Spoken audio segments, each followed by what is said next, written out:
Hello everyone. Friends, आज की class में पढ़ेंगे कि पदार्थ क्या होता है।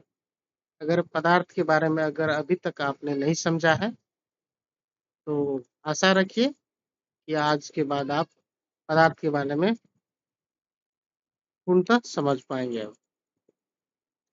फ्रेंड्स, चलिए ये देखिए पदार्थ का परिभाषा।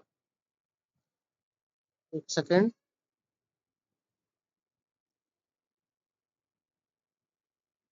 देखिए क्या है डिफिनेशन।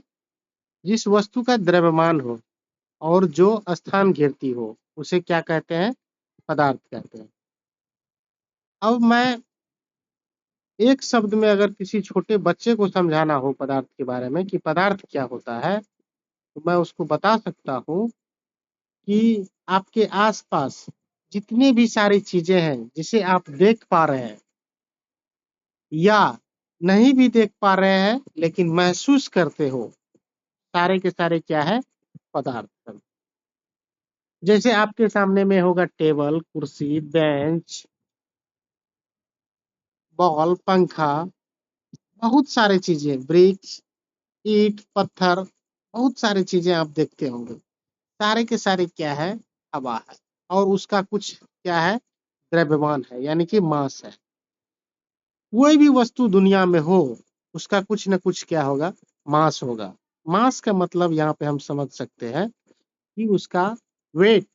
यहाँ पे मान करके चलते हैं कि वेट है, यानी कि उसका वजन है। ठीक है। तो द्रव्यमान का कुछ जो किसी भी वस्तु का कुछ न कुछ क्या होगा? द्रव्यमान होगा। और वह वस्तु स्थान भी घेरेगी। ठीक है। कोई भी वस्तु हो वो स्थान भी घेरेगी और उसका द्रव्यमान भी होगा। ठीक है, यहाँ तो तक तो आप समझ गए होंगे फ्रेंड्स। लेकिन एक बात यहाँ पे आती है कि जैसे एयर है। एयर एयर को तो हम नहीं देख पा रहे हैं लेकिन वो हमारे आसपास है, वातावरण में एयर है। तो क्या एयर भी मैटर है? तो बिल्कुल, एयर भी क्या है? मैटर है। चलिए इसको भी समझते हैं कि कैसे है मैटर। फ्रेंड्स, एक बैलून ले लो और बैलून का पहले मास वजन कर लो, यानी कि वेट उसका देख लो कि कितना होता है। उसके बाद उसमें हवा भर दो। ठीक है।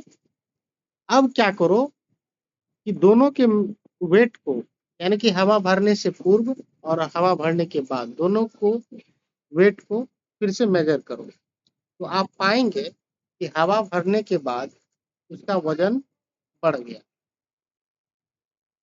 और बैलून, एक छोटा सा बैलून में हवा भर दिए तो वो देखिए फूल करके बड़ा सा हो गया, यानी कि वो स्थान भी घेरा। तो हम कह सकते हैं कि एयर भी क्या है? एयर भी एक मैटर है। तो आई होप कि आप पदार्थ के बारे में अच्छे से समझ गए हो। Thank you.